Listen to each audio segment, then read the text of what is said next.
did not know David, our son. However, he did contact us and ask us to meet with him and give him a little insight on David's history. And of course, he wanted to meet at the Dipper, which we did.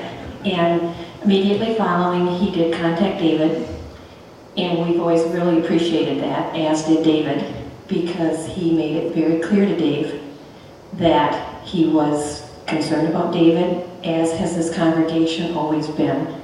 And David remembers that, and of course Cora and I will always remember that.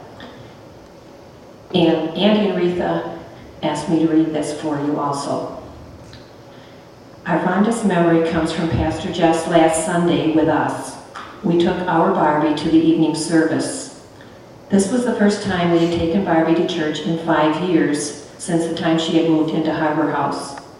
We were the only ones sitting on the west side aisle, and after the benediction, Pastor Jeff came to our side just to greet Barbie. This was just a small act of kindness, but it meant so very much to all of us.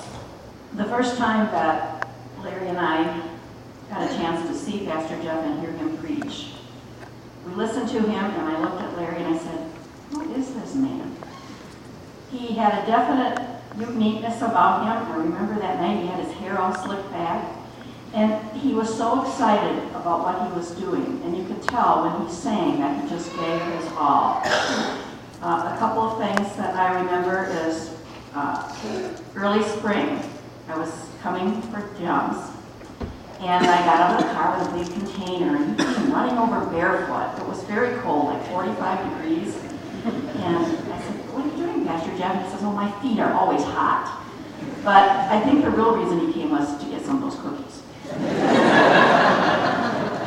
Another time is, I'm always involved with Relay for Life in Hudsonville, and Pastor Jeff came that night, and he sat at the drug booth, and he also sat with me in my booth. And he spent a lot of time with me, just talking and getting to know me. And it just really touched my heart. I'll never forget that. He had a broken foot at the time, and he did many laps around the track with the young people and with myself. And that was just very touching. Pastor Jeff was also so good with the young people, and especially with the Bugabee boys who I've been working with. And he really hit a chord with Drew. And he was talking to Drew about making profession, and I think they were really on the right track. Pastor Jeff lit a spark in my heart. He touched me in a way that I cannot put into words. And I hope that he's touched all of your lives too. Every Wednesday morning when we at early morning Bible study, Jeff would be there. He probably listened, only dressed like a pastor, and other than Mom do, he once in a while have a 2-liter bottle of Diet Coke with him. But how we'd love to have him with us. He was just one of us. He was just a man of a humble spirit. You could talk to him just like to talk to somebody else. When he had all these Huckabee signs on lawn, we said to him one time, "I always thought you were for Obama."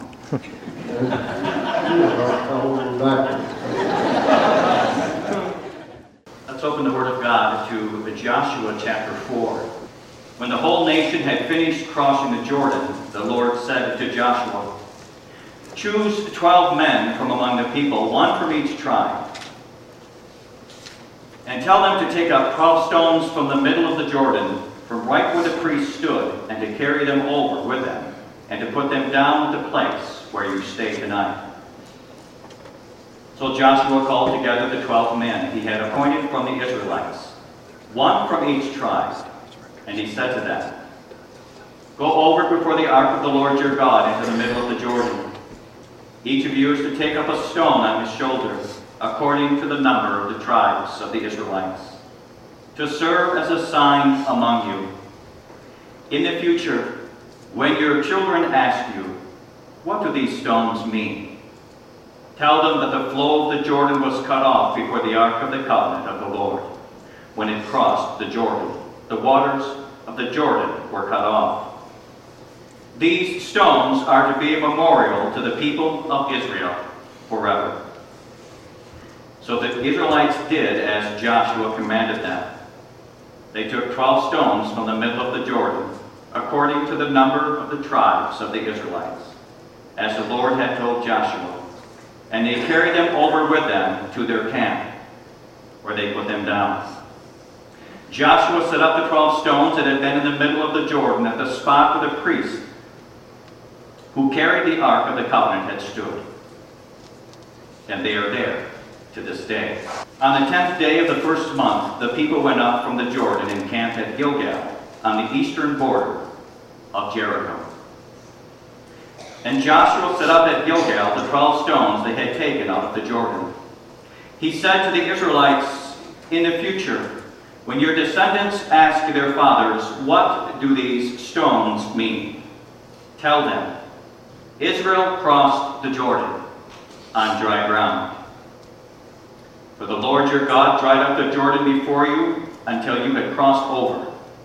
The Lord your God did to the Jordan just what he had done to the Red Sea, when he dried it up before you, as until we had crossed over.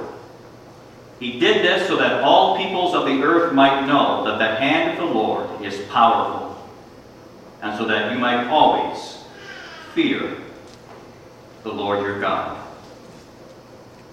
God's people of Israel in the Old Testament had a practice of building monuments and or memorials.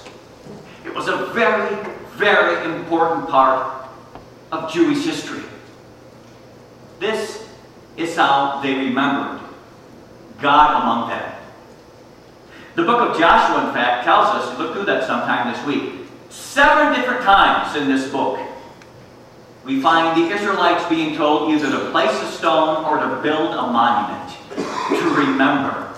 Specifically, each and every time, to remember how God is doing his work among you. All as a means of remembering, so that when people look at these monuments and people say, "What does this stone mean?" They were meant to bring a memory of what has happened. A year ago, yesterday, your former pastor was tragically taken in a car accident and has been with Jesus ever since. And there have been a number in the congregation since that day beginning to talk about how can we remember Pastor Jeff? And what is the best way to remember him? How do we remember this person who was a blessing to so many of us? To this man who has had such a passion for life, and a passion for ministry, a passion for the work that he did as a servant of Jesus Christ.